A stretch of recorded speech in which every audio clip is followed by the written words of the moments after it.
Did you know Michael Jackson's been dead 15 years already? 15 years. That's insane. Big movie coming out this week. They spent $155 million. It's called Michael. It's huge. Huge. Regardless, Amanda, if you think this guy is like an amazing musician or a total petty, because we're going to talk about that. Trust me. I will tell you this. You have not heard the whole story, because the story is not about Michael Jackson. The story, Amanda, today is about us and what we did and the machine we built around him and how we did it all to him and what we're about to do again when we go and buy a ticket to this movie. So keep listening if you want to find out. First, why Michael Jackson is actually considered a genius. Second, what actually happened to him, not the TikTok version, the real version, and what we had to do with actually killing him. I know, this is big.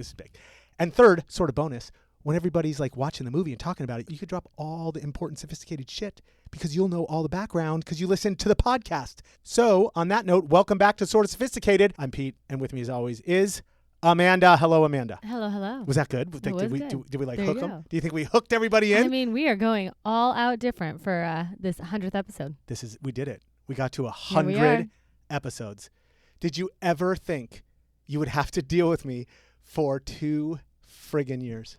Well, of course. I mean, you'd always still be in our lives, but not this way. I mean, but like 100 episodes is a big deal. It is kind of a big deal. It's kind of a lot. It is kind of a big deal. And like, not that I've had a moment to think about it because I haven't, because all I do is like, research episodes and start coming up with the next topic or whatever. But there's been a lot of like mind-bending crap that we've learned.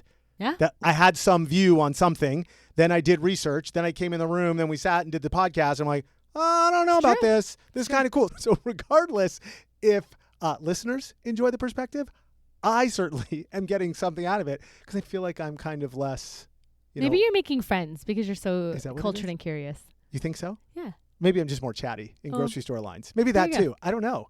But like, what's up with this? Like what? Like, well, I mean, that's your brainchild, right? This is ridiculous. You really wanted a neon sign. I don't know. I feel like we're kind of bougie now. Like we're lounging in our sort of sophisticatedness, if you will. The only other thing you need is like a cocktail in hand. Except I'm drinking a Diet Coke. This is terrible. What are you drinking? Oh, I think I have like a Coke Zero. But this is horrible. Okay, we need to totally level up. We need to totally upgrade the game, right? Well, before we dive into this 100th episode, which I think is on Michael Jackson, from what I gathered. It's totally Michael Jackson.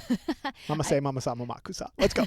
You've been waiting all day to say that. I have. I think we should say thank you to all of the listeners who tune in, whether it be sporadically or have contributed to the podcast in any way, because it got us to 100. So here we are. Thank you very much. I think that's kind of the whole reason the show exists, because there's those poor souls that just want to keep tuning in. I appreciate it. Okay. You ready for official title? Yep. Let's go. The Fans Killed Michael Jackson. Sorta. 100th anniversary special. Because you know me, I got to find ways to keep it interesting, right? So I'm throwing in the whole fan side of this whole thing to try to give a little bit of a different I don't know. It seems like it's a conspiracy, so I'm here for it. It might be. Fun fact, though. I'm starting hardcore with fun facts. Did you know when the trailer came out in November last year, 2025, November 2025, 120 million people viewed the trailer in the first 24 hours. Dang. 100, right? I mean, like, that's a lot. That's like, was that six months ago? And people are like going bonkers for it already. Like, this is crazy. I can't wait to find out how the fans have killed Michael Jackson. Sorta. But I kind of have like, just sorta. But I have some questions and theories already. But before we get there, what is our word of the week? Word of the week. Ready? Word of the week is accoutrements. Accoutrements. It's French. Yeah, are those like the pastries that come on the side? They are. Yeah, right? I think that's it. Is that it? Yeah. Accoutrement, like I always say accoutrements for like salad bar or like taco bar, right? Like all the little toppings. Yeah, accoutrement. Okay. Oh, so it is. accoutrements, a noun, plural, almost always, and it means the accessories or equipment associated with a particular activity or lifestyle. Okay. Like the stuff that comes with the things, just like you said, right? So it comes from the French, accoutreur. I don't even know. We have to ask Eric. Fair. Right? Accoutreur, which means to equip a soldier. So it goes all the way back to like military stuff, like with a belt or like a sword or whatever, like stuff they had. But now we use it, like I use it with food a lot, but I mean, I suppose you could use it with anything specific to lifestyle. So accoutrements, what did you say? Pastries? Yeah. Like the little go-withs. Yeah. There you go. Okay. So we just have to somehow throw in accoutrements. All right. Start this thing. Let's go. Okay. But first, if you like what you're listening to, hit subscribe, follow us. New episodes come out weekly on any of your favorite podcast platforms. Please subscribe. Thank you very much. Okay, here's the plan. Here's what we're going to do. First, we're going to do a quick history of his childhood and like growing up, because he had a very famous childhood already, right? We know Michael Jackson 5. I mean, it wasn't great. No, but I mean, super famous. Yeah, okay. Then we'll talk about the music, his solo career, and then all the clues. He actually left clues in all his songs. So we're going to do that of like how Easter eggs? Yes, like how he was struggling. Yes, yeah, but I didn't know any of that. Okay. Right. So we'll get into that. Then we'll officially talk about how the fans sort of killed him, like my whole hook. Then we'll do the hard stuff, like the allegations, the pedophile stuff, the molesting, all that crap. And then we'll end with a positive note, the movie coming out, and we'll go from there. Okay. Some fun facts and some summaries and shit like that. It's going to be a long episode, but let's go. It is. Okay. So here we go. It all starts in Gary, Indiana. Michael Joseph Jackson. Did you know his middle name was Joseph? No. I didn't know that either. MJJ. Jinx. Wow. Sorry. Okay. August 29th, 1958, Gary, Indiana. Do you know who else was from Gary, Indiana? Well, no, he wasn't from Gary, Indiana. He sung about Gary, Indiana. John Cougar. Are you a John Cougar fan? No. John Cougar Mellencamp? Minutes to Memories? Oh, God. Okay. Anyway. Gary, Indiana, Steel Town. South of Chicago, like 30 miles, whatever. You get the idea. Yeah. His parents were Joe and Catherine. Joe, obviously super famous dad, like a lot of abusive things going on there. Right. 9 children, lived in a 950 square foot house, 2 bedrooms. Tiny. 2 bedrooms, 9 kids. Wow. So I don't know how that all worked. So like Joe and Catherine in one room, 9 children in the other room? No, they probably just used the front room. Okay, fine. My mom did something similar to this. I don't know, like in Ohio, 13 brothers and sisters. 2 bedrooms upstairs, 1 downstairs. Parents slept downstairs. 6 boys in one, 7 girls in the other. Dang. Yeah. It's insane. 1 bathroom. Wow. That's how my mom grew up. But that's how it originally was. Different. I know. Different. Yeah. And here we are when we complain we have to share our bedroom. I know. I have 2.5 bathrooms in my house. My kids are always pissed off. There's not enough bathrooms. Whatever. All right. So Joe, we're going to go back to Joe, dad, right? Yes. So apparently, I didn't know, he was a pretty talented musician. Really? Yes. He was in a band called the Falcons in the 1950s, but since he was black, right? Black bands in the 1950s, little no-name town, like they didn't have a chance. So he sort of melted into oblivion and just went to work in the steel mills because he had to, right? But the story goes, he gets home from work one day and he sees his son Tito playing one of like Joe's old guitars. Okay. And he was like, aha, I got an idea. And he totally puts his kids to work and forms this band because like, if I can't do this, maybe my kids have a shot at it because they're like next gen, right? So they obviously turn into the Jackson 5. Spoiler, Jackie, Tito, Jermaine, Marlon, and then baby Michael. Right, it's all the 5 boys. But then, like, didn't he abuse his children? He was an abuser. Under, like, discipline? Yeah. So I didn't find any, he wasn't like a molester. Yeah, we'll get to the Michael Jackson stuff, but he was an abuser. So depending on which kid you ask, there was obviously tons of verbal abuse, but there was absolutely physical abuse. But like, some of them said no and support the family. Some of them say, oh my God, the family's crazy. It happened all the time. But either way, you hear stories about Michael. I mean, he would throw up in his own living room, freaking out because his dad was going to kick his ass if he didn't sing right. Oh my God. What do they call that back then? Not the belt. What do you call that thing? You get a swatch, a switch. You get big with a switch. I don't know. One of those. Either way, whatever. It wasn't good, right? They just had to keep practicing and get beat to death. Okay. So Michael, do you know how old Michael was when he started performing? 5. So, yeah, 5 years old. 5 years old. Fine. Okay. Crazy. 8 years old when he started the Jackson 5. Wow. 8 years old. 10 years old when they signed to Motown Records. Wow. And 11 years old when I Want You Back, that super famous single came out, went to number 1. 11 years old. That's insane. He was a child on a world stage. He lost his childhood. Huh? He lost his childhood. He lost it. That's what we're going to talk about. This is one of my sad. This is one of my main threads about when we're going to get to like the whole like sexual abuse allegations and the whole thing. Because it doesn't matter where you land on the whole thing. This is part of it. He lost his childhood. It just got ripped, and nobody talks about that. Yeah. It's just like, oh, what a big deal. Like, oh, anyway. But if you think about like being 11, right? Because my daughter's 10, she will be 11. I can't even fathom like the weight of the world that he probably felt, right? Because he was like the star of the Jackson 5. Yeah. Oh, and totally. Then you have the pressure of your siblings who maybe resent you or fill in the blank. And now you have your whole family's success and financial burden. All of it. All of it goes together. I know it does. So and it sucks because first of all, he was super charismatic, right? I mean, he had something the other siblings didn't have. Let's cut the crap. But also, again, back to us, right? And when I say us, I mean like us, the media, us, the fans, us, the music industry. They want the youngest. They want the cutest. They want the thing, right? And so it's this weird juxtaposition thing he was in because number one, he was super charismatic. 2, he loved to perform. But then while he's performing, he didn't have to worry about his dad. He didn't have to worry about his family. He didn't have to worry about anything shitty going on at home. So it was like he wanted to dive deeper and deeper into performing. But in the world of performing, he had to be the superstar. So it was like this weird, biggest strength, worst weakness, all at the same time, all rolled into one. And he was like the star power that was leading all of the interviews. And he loved it because it got him away from his house. So it was like it was like all scary and weird, but then we collectively, the fans, ate it up. And he went to like this bonkers stardom, catapulted because of it. So I'm not saying it's our responsibility. I'm saying I can see how that was already spiraling when this kid is literally, like you said, a child, 11 years old, and it's all starting. Does that make sense? No, absolutely. And I think it's so hard because as a child, you don't understand all the psychology of what's happening to you or how it's going to affect you. And it doesn't sound like he really had anyone that was looking out for him as an adult. Bingo. Absolutely. Yeah. And then ensure his well-being. On top of Joe and Catherine, I'm not going to say they were crappy parents or anything. I don't know. I mean, it sounds like they were intent on starting what?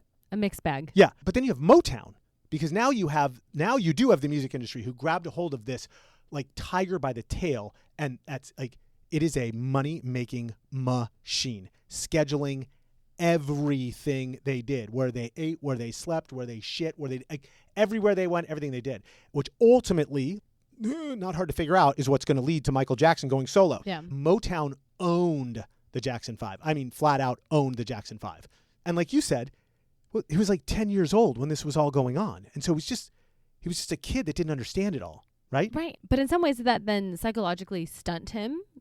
Do you know what I mean? Like you think about it. No question. Have you heard of the term arrested development? I mean, for the show. The show. Okay, fine. That's what it's about. Man, that's kind of silly, but that's exactly what it's about. Yes. So there's a psychological term. I don't know if the psychological term's arrested development or if it's just like one of those behaviors out there. I'm not sure. But the point is whatever age people get famous, they are stuck at the level that they got famous at. Right? So like, is this why we have so many child stars who struggle? Yes, this is the whole point. Right. So it goes all the way back to Freud. Like if you remember Sigmund Freud with it was the psychosexual shit. Like it wasn't just behavior stuff. He was doing the weird sexual stages. Okay. Right. But that's where it all starts from. And people literally get stuck in certain stages. So then it subsequently like moved on from sexual to like regular behavior stuff. And yes, essentially what you're saying is that's why child stars specifically struggle more than when, you become famous when you're like 20 or 25 or 30 or whatever it is. Yes, absolutely. And so think about that for a second, because we are going to talk about all the molestation stuff. I know there's stuff you just can't get away from. Like he did stuff. There's no question. The evidence is overwhelming that he did stuff to these kids. But I don't think it was like in this creepy old man way. I think it was he was just in a 30-year-old body, but he was 10 years old inside still. Like he was very, very effed up. So I'm not condoning it at all. I'm just saying it is, in my opinion, specifically, it's different than an old man like me who is fully aware of what I'm doing and then I'm grooming a young child. I think he was a young child, grooming a young child who just happened to look 30 years old. Like it's creepy. I know I'm saying that so weird and I'm going to get a lot of shit for it, but I think that's what was going on in his head. It's kind of fucked up. I mean, you're assuming that his just normal growth process. It stopped. And development. It was like literally interrupted at some point. Yes, you said stunted. I think it just stopped. Yes. All right. Well, I guess maybe we should move on to music because that's like a whole spiral downhill real fast. If we go to his music, that's fine. But then we're going to go back to this molestation crap. We have to. Amanda, it's Michael. It's part of Michael Jackson. Okay. Okay. All right. Fine. Okay. Music. What do we want to know about music? Should I just give you like where we went from Jackson 5? Let me go where we went from Jackson 5. Okay. So great. Jackson 5 goes immediately crazy, right? 1969, 1970. Everyone's I don't know obsessed with the kids. Do you know when they came out with their first album, 4 singles went number 1 immediately? Oh, Four wow. 4 records. Like what? That's insane. Like on one album. It was what did we say? I Want You Back. Then it was ABC. Then it was The Love You Save, and then I'll Be There. You remember I'll Be There? Oh. Yes. All 4. I know. What is that? That's insane. That's how good they are. But how about Rockin' Robin? Huh? That was Michael's solo. So Motown, that was his solo. So a few years later, Motown already started figuring out they wanted him to go solo without the Jackson 5. Okay. But that's where Michael got pissed and then left. So that happened, Rockin' Robin. And then if you remember Ben, there was a song Ben. It was a slow one he did. Both singles from Motown for Michael. He left, met Quincy Jones. 1979 says, screw you, Motown. And he goes to Epic Records with Quincy. And he records Off the Wall. And Off the Wall, okay, has also 4 top 10 singles from the same album. Like, that's incredible. Like, he just goes from one to the next. That's Michael Jackson. Okay. So then you think he's done, and it's like, oh, wait, how much better can you get, right? Okay, so then what does he do? He does Thriller. Thriller. Thriller's Thriller, man. So 1982 Thriller comes out. How old was he then? 1982, 1958, what, 24 years old? Oh, dang. I don't know. Did I just do that right? Yeah. Okay. That's crazy. Best-selling album, Amanda, in human history. Still. Thriller. Still. Wow. Yes. It's over 100 million copies, something crazy like that. I don't even know. You want to guess how many songs went number 1 from that album? It's more than 4. I mean, but there's only like 10 songs on an album, right? Yes. Yeah. Yeah, you're about right. 8? 7. Oh. 7. Number 1. That's crazy. Some people go their whole life without number 1. What were the 7? He did say, oh my God, I don't know. Beat It, Billie Jean, Thriller, The Girl Is Mine. Yeah, there was a few slow ones. They're all on there. They're all crazy. Human Nature, why? That one, yeah, like they're all good. Want to be starting something? I don't even know. Like, who wrote all the songs? He wrote all the songs. No way. Well, he co-wrote all the songs. Really? Yes, yeah. So he was actually musically talented. talented. No, I have a fun fact about So remember how I said we're going to learn why he's a genius? This is one of the reasons why he was a genius. Okay. People, they used to feed you songs, right? Back in the 80s. They were like, oh, here, we go. No.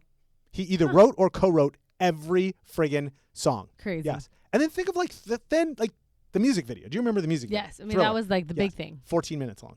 He hires John Landis, the director, John Landis, to help him with this music video.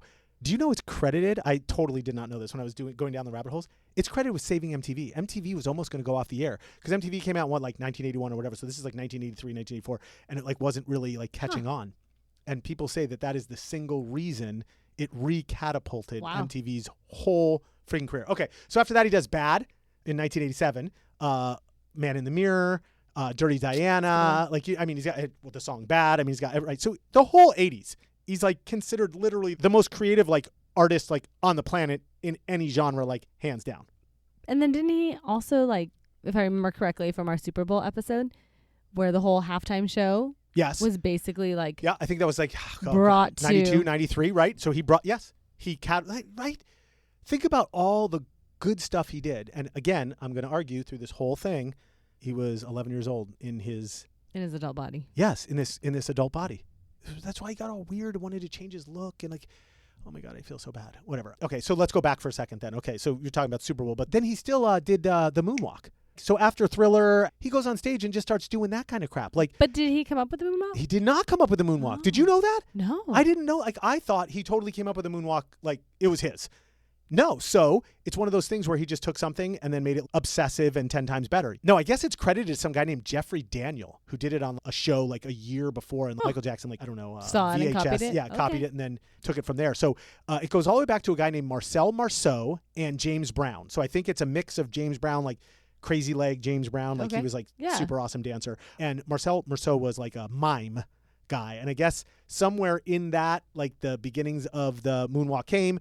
Jeffrey Daniel does it on television first. Nobody knows who he is, doesn't even care. Michael Jackson gets a VHS tape of it, perfects it, waits till Motown 25-year anniversary, NBC special, and just the place went. It was bonkers. I remember watching it on TV when I was a young kid. It was unbelievable. People were like, oh my God, what just happened? The guy's magic. It was absolutely insane. Totally insane. On to right place, right time. No, evidently. Genius. What do you want me to say? On to my genius points. Okay. My genius point, number 1. Co-wrote all his songs or wrote all his songs. Yeah, that blows my mind. That counts. Okay.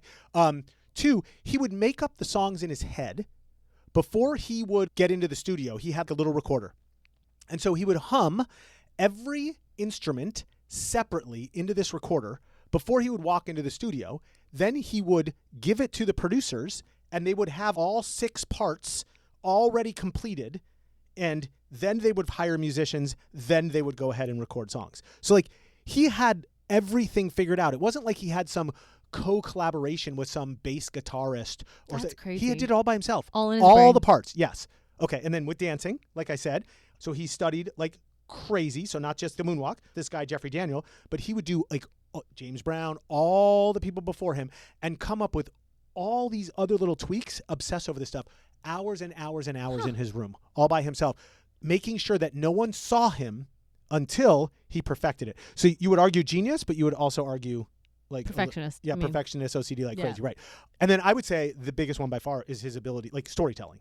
I think that's super underrated because every one of his songs and every one of his videos and everything he did, it wasn't just a quick thing. It was literally from beginning to end in its entirety an absolute story, all compact. And who can do that in 3 minutes? Very few songwriters can figure out how to do that. And I think he's done an excellent job. So those are the 4 main reasons I would say. Absolutely, seriously, if you look it up, he's considered a genius. I don't know, like IQ wise, like was it 150 or whatever? But I'm a not beautiful doing that. mind regardless. I'm just yes, I'm saying absolutely genius, right? For sure. So I mean, really, it sounds like he's a one of a kind entertainer, once in a lifetime Tell me about it. kind of guy, Would right? You, I mean, are you literally gonna say he wasn't? No. I just okay. like if you think about it, yes, we have some great artists. Yes. But he was just so iconic. There's very few people that make your own genre, make your own. Yeah. I mean, everything he touched, it was magical. So, Really but was. earlier you had said that there was like little Easter eggs that he hid in his lyrics. So it kind of makes sense if he was writing his own music and all the lyrics that it would be personal, I'd assume. Yeah. So what in his lyrics was he hinting at about like the entertainment machine that he was opposed to? Yeah. As a fan, I didn't know any of that. Like, I mean, I don't know. Right. I would like, just. I'll I would think of just, any of the songs. Right. I'm listening and can't dancing to even the song. Apparently, this guy was like Shakespeare. Apparently, he was like laying shit down in there that like only certain smart people could figure out. I had no idea. Go back and listen to our Shakespeare episode, people. Okay, so do you know the song "Want to Be Starting Something"? Right? Yeah. Want to be starting something. Yeah. Okay. Okay. So I didn't know this. The song is about being trapped by the media and all public consumption. Huh. So it says, someone's always trying to start my baby crying, talking, squealing, spying, saying you just want to be starting something. He's using his baby as like the concept of the music industry is trying to get to us. And if you listen to that whole song, that's all he's talking about is how they're trying to keep him on the hamster wheel. Wow. The whole song. I was like, okay, didn't know that. Leave Me Alone is another one. It's on the Bad album. He does it again. It's about him begging the world to stop bugging him. Literally, he personifies again. The whole thing is about a girl, but it's exactly what it's about. It's like, leave me alone. I don't want to be bothered by you, proverbial you, the music industry any longer, which I think is wild. Like, did they not know that's what it was about because he was writing about a girl, or did they know what it was about? Like, it's super weird. Yeah. Then he makes a song called Scream. Literally, it's called Scream. In 1995, it comes out with Janet Jackson, his sister, baby sister, right? And it's about being lied to in the music industry, the whole thing. And they're basically pissed. Both of them are pissed off, fed up, and in half the song, they are literally screaming. Like, I went back, I listened to the song, I never heard it before. I'm like, okay, this is kind of weird. And then the last one he wrote, it's called Childhood, which is basically an autobiography of never being allowed to have a childhood. And you need to understand him before you judge him. So in every album, there was at least one song, maybe two, where he purposefully shoved in a message that said, screw you guys, I don't like what you're doing to me. So here's your album, here are your songs. Wow. But yeah. here's what I'm saying underneath. So pay attention. And we all think it's about a girl or a guy or something else, and it's not. It's all about him being pissed. I know. His outlet. It was in every album. I think that's crazy. kind of cool. I mean, the every album thing is pretty rad. I think it's wild. Like, and then we're so lame because I guess I'm so lame. I was just listening to his other music. I'm listening to Beat It. I'm listening to Billie Jean. I'm over here like listen to Want to Be Starting Something. Well, that one, yes, but some of these other ones I don't even know, which like suck. I had my own moment of like, you know what, I got to be cooler and listen to more, not just Michael Jackson, but I should probably listen to artists. When I listen to artists, I should listen to artists differently. Yeah, I wonder if it was also his like cry for help. That's my point. And nobody picked up on it. Yeah. Again, back to but then we sort of killed him. Well, but did we or did the industry kill him? Because the industry, at the beginning I said we're going to be calling us part of that. Well, we're the industry. I think it's like two, right? Because you have the people who are making money off of him, yes, who are in the industry, yes, right? Yes. That machine. We're buying. And you have the consumers, we are buying. We are signing up for it. But we are the consumers. Yes. And so as the industry, though, they're the ones who are. They should regulate better. They're picking. Yes. I mean, what the top 10 songs yes, are. I fill the agree. blank. They're the ones that are putting the money behind to push it, whatever, fill in the blank. And so, of course, like if there's a song that's, calling them out, I don't know if that would be a song that they would put millions of dollars behind in order to get to the top of, they wouldn't. No, you're absolutely right. billboard. No, so like so you're right. Like there's like stratifications. So I'm being provocative, obviously. I know the fans didn't kill Michael Jackson. I get it. I mean, he obviously had his issues and was trying to figure things out. And then you have like the music industry, then you have the media, then you have us. I'm just saying there's layers of it, and I'm saying we're all part and parcel to it differently. Fine, whatever. Maybe the fans are 12.6%. Whatever, I get it. Okay. I'm making a point, so it's sort of a more thoughtful way of trying to look at this versus just being like, I love him or I think he's a petty. There's like an in-between version here is what I'm trying to pull out. Make sense? Well, there's a whole person, I think. Is what yes, you're getting at. Thank you. Well, when did all of the bad stuff start coming out then? Because if he's already making cries out on his album for Help. Yeah, pretty quick. Like right after Bad. Bad was 87, so 93 was the first. Right after the Super Bowl. Yeah. Yes. Let me just go through the quick list, and then we'll talk about, like, I'll literally punch list this thing, okay? So 93, 13-year-old named Jordan Chandler accused Michael Jackson of sexual abuse, and then Michael, of course, denied it. Civil settlement. So there was criminal and civil going on at the same time. Civil ended first, and they awarded Jordan Chandler $23 million, which they believe is what sort of shut up the criminal case very quickly. Jordan Chandler didn't testify. A lot of evidence, though. Oh, there was evidence. A lot of evidence. Yeah. So, but it disappeared. 10 years later, 2003, journalist Martin Bashir aired the documentary footage. That's the one I totally remember, of some kid holding hands with Michael Jackson, Gavin Arvizo, and Michael saying he saw nothing wrong with sharing a bed with children. That one was a little bit creepy. 2004, he was charged criminally, 10 counts of child molestation. 2005, went to trial and was acquitted. Then he died 4 years later, June 25th, 2009, of cardiac arrest caused by propofol overdose given to him by his doctor, what was his name, Conrad Murray, who was later convicted of involuntary manslaughter. So then, fast forward again, 2019, HBO documentary comes out called Leaving Neverland, featured two men, Wade Robinson and James Safechuck, giving detailed accounts of the abuse. Both men, mind you, previously defended Michael Jackson in the original Jordan Chandler case when they were younger. So a little weird there. I just went back and watched it. It's 4 hours. It's a very long documentary. It's it's like a series, part one and part two. Yeah. It's really good. I suggest everybody watch it. And then finally, Michael Jackson estate disputes the documentary extensively and like points to obviously financial motivation behind everything because the documentary won an Emmy and so blah, blah, blah. And here we are 20 years later, allegations still unresolved. And in November of 2026, the Wade Robinson, James Safechuck case is still open. They're still going after Michael Jackson Ventures or something along those lines, right? Because they're trying to prove that the business had a responsibility to like people knew and they... Yes, bingo. So if they can connect it to the business. So it's still going on. November of 2026, they're going to have a trial. Yeah, goes to trial, which is crazy. Wow, that's crazy. Because there's a lot of flip-flopping here, I feel like. Yeah, well, under oath, not under oath. There was a lot of perjury. Is that what they call it? Perjury? Yeah. When they lie? Yeah. Yep. Huh. How do you rescind? Wait, I mean, they're doing it. But I mean, they were kids. There's so many things, you are right? correct. There's just a whole lot of I will say this is one of those weird cases where like the evidence, like this is not something you can just listen to your friend and be like, oh, he did it. Oh, okay, I agree. You have to figure all this out on your own because you have to decide what's real, what's not real, who said what and when. It's bonkers because like you said, these kids were 10 years old, they're 12 years old. What do their parents have to do with this? Why are their parents letting them sleep over? Why is Michael Jackson had what? I know there's like Michael Jackson so many there. It was like 20,000 kids a summer coming through Neverland. Oh, 20,000 kids, right? So like really, there's like 3 or 4 that are complaining. What about the hundreds of thousands? I'm not saying he did it. I'm not saying he didn't do it. I have my own view. My view is I think that there was some stuff that he did that he shouldn't have. Absolutely, that is my view. I've watched all the documentaries. I believe he did something. I just think you need to figure it out for yourself. This is not something you just say like, oh, he's guilty or oh, you have to respect everybody involved here. That's all I'm saying. Okay, well, now that we've went through your timeline, yeah. Why do you think that the fans killed him? Because clearly it was Conrad Murray. Well, duh. Right? But like, was it though? It was. He was just prescribing sleeping pills. Michael Jackson hadn't slept in like, 5 years probably. Okay? Let's be honest. But why? Because he was stressed out because we were after him. Okay, here's the deal. Think about it this way. So after Jordan Chandler and the whole settlement, right, which Michael never confessed to, he goes back and starts to record and comes up with the next album. What's it called? His Story or History, but it's like his H-I-S. Oh, yeah, History. Okay. And immediately, record company, nobody was playing it. Radio wasn't playing it.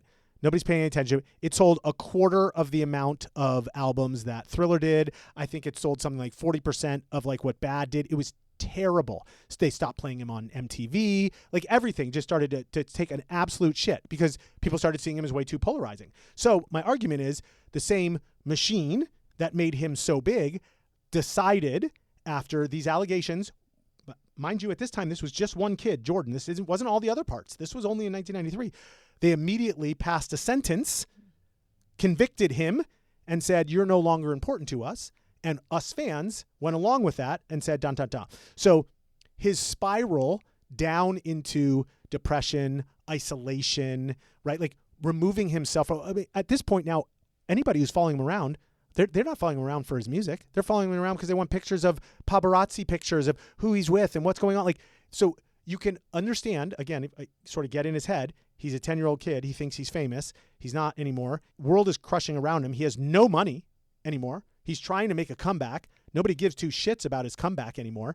And people are just following him around to try to get right. So it's like, it totally sucks. And then Martin Bashir that comes out with that documentary 10 years later. So if you were even on the fence for 5 seconds on whether you believed him or not from 1993 to 2003, once you got to 2003, it was over.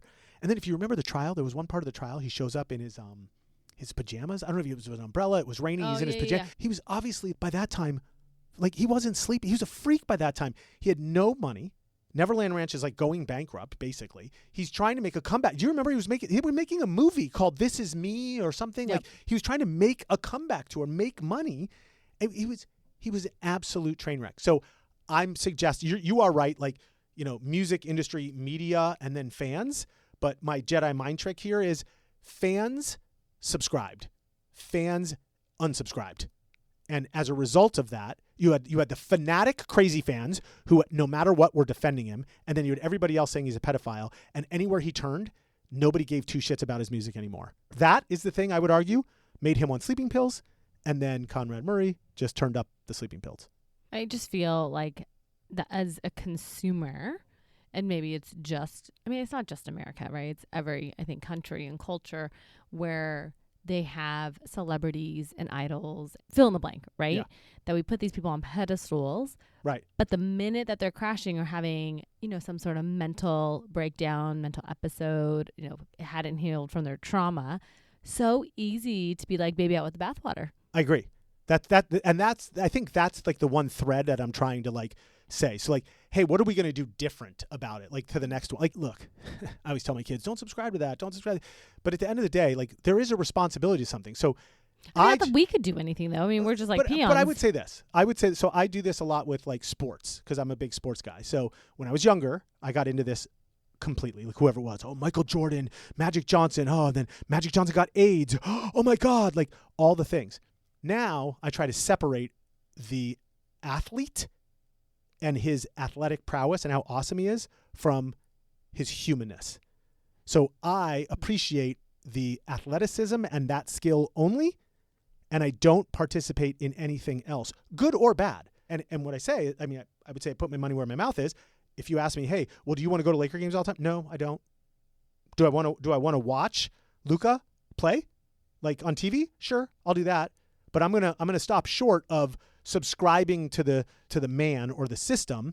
I just want to appreciate the talent that's in front of me. And I think if we could do more of that and stop short, like make sure we're not reposting and sharing, gossiping, not doing the gossip drama, part of it, yeah. the drama part of it, that maybe that's our part. Maybe that's just our little separation where we're saying like, hey, we're not contributing.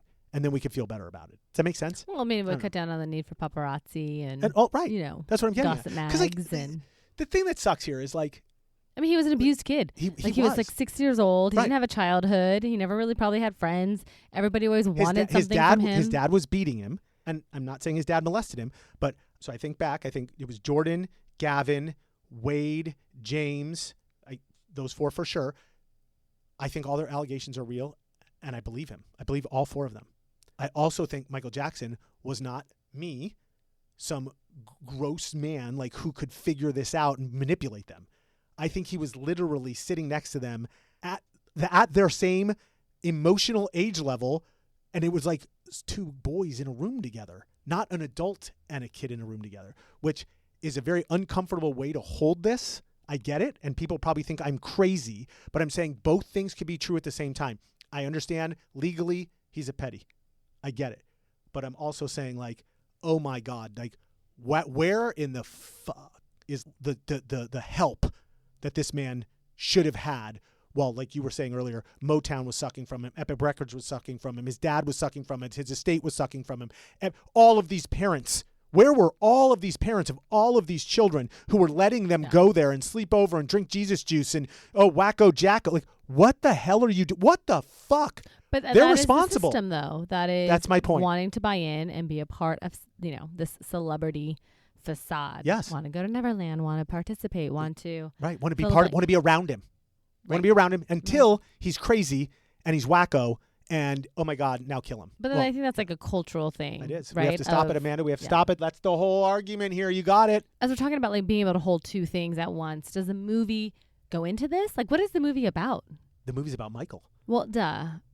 Michael. Just Jack. Okay. No. So they don't, because it's backed by the estate.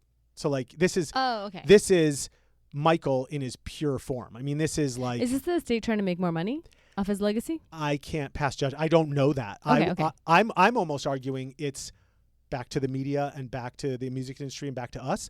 I think who owns the rights? I think it's us. Because he has 3 kids. I believe. Yeah, he does. Yeah. I believe it's the Michael Jackson estate that owns the rights.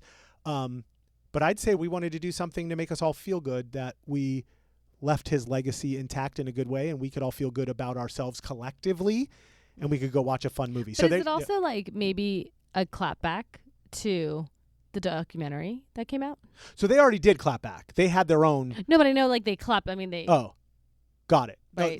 They pushed against it, but I mean, like this is their. This is just their story, their version. No, because it doesn't go that far. Because so here's where we get stuck. So let me start with. It's called Michael. It's directed by Antoine Fuqua. Okay. Super famous director. John Logan is the writer. He wrote Gladiator. He wrote Skyfall, 007. So, I mean, his thing is going to be good, right? And his nephew, Michael's nephew, Jafar Jackson, Jermaine's son, is playing Michael Jackson. I mean, that makes sense. He probably looks more like him than Blanket and Prince. Yeah, yes, right? So that was my first question. I was like, well, wait, hold on a second. Is his name actually Blanket, though? But yeah, I think he goes by something else now, like BG or BG, But his name was actually Blanket? Blanket. They call him, yeah. No, that had been a nickname. No, his name was Blanket. Yes.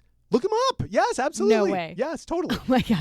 But I don't think they didn't want to have anything to do with it as much as like they're not in the music. They moved out from the music industry. Yeah, I they're mean, not that's in not, it. yeah. Jafar was at least an entertainer. Spent 2 years, fun fact, perfecting Michael Jackson before they even started filming anything. Wow. Like they picked this long ass time ago, like 2023, 2024, like you want to do this. He's like, yeah. Then turns himself into Michael Jackson. So if that's not already some head fuck for Jafar. Like, if we're going to hear about Jafar in 5 years, I already know why. Okay, but don't get me started. Acting. Right. Here we are. Okay, so back to the whole point. Here's the problem. So the movie goes from like Jackson 5, so like he's like 8 or 10 years old, up till like, we're going to call it like the height of his career. So, till Bad, 87, 88, right before 93 when Super Bowl and Jordan Chandler thing comes out. So we're going to say like 15, 18 years worth of his career. And then they stop. But they had to stop because, I mean, I know it's convenient they had to stop. But Jordan Chandler, remember, he didn't sign off on any of this. So he disappeared. So in order for them to work anything related to allegations into this movie, they needed his consent.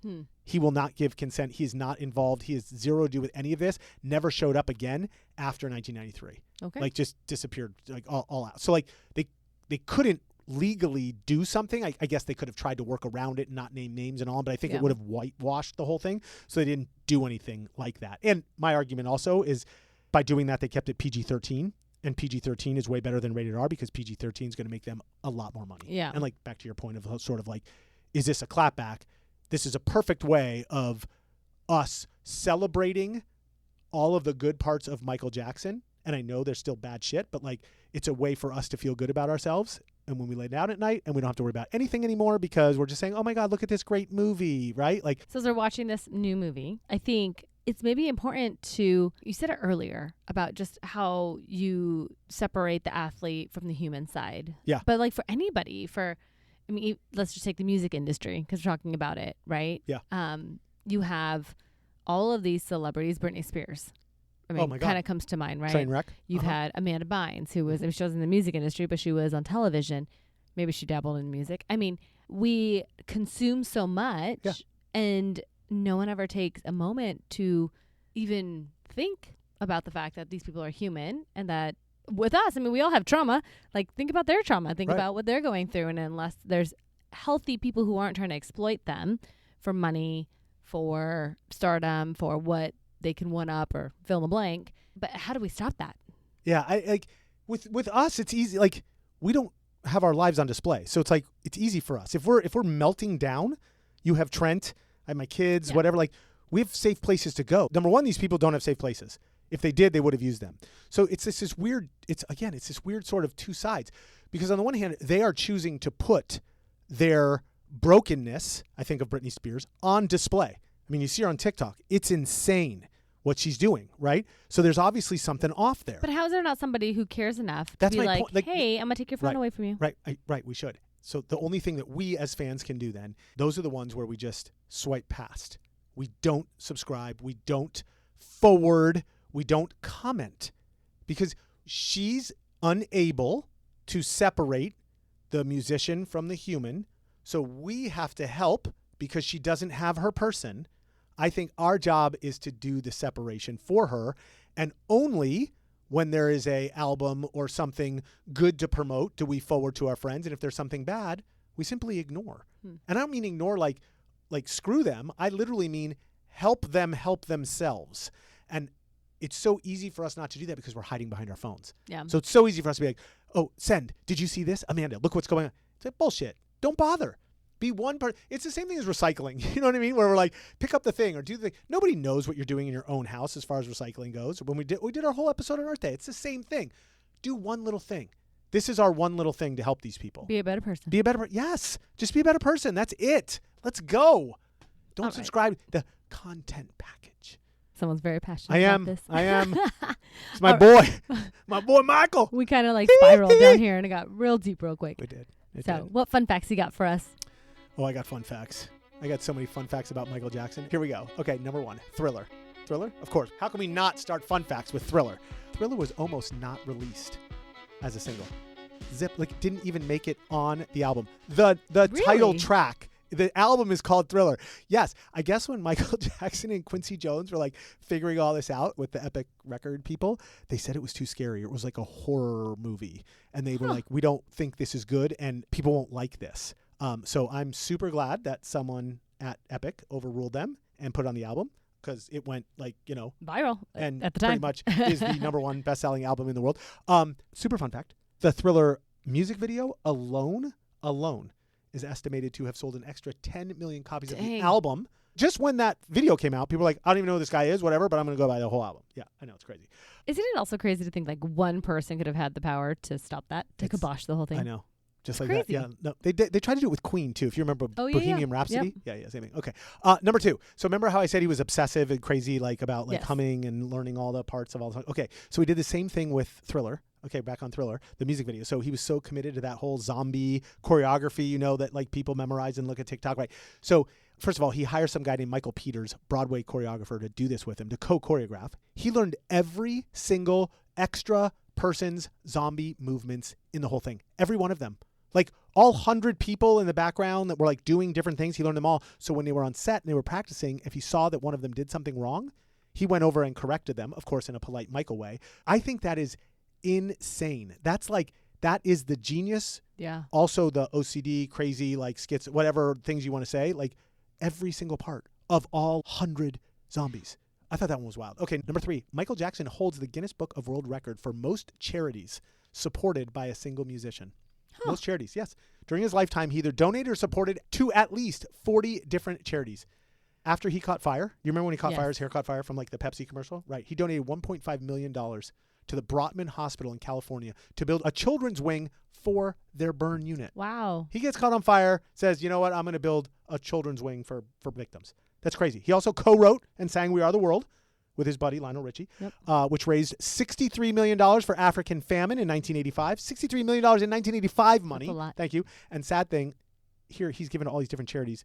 That is never mentioned. Nobody talks about the charities. I've never heard about how much he's Guinness donated. Book of That's World crazy. Record for most charities. We don't even talk. Like that doesn't even come up in Michael Jackson talk. Well, it's not a hot topic. I think it's terrible. Not juicy enough. Okay, number four.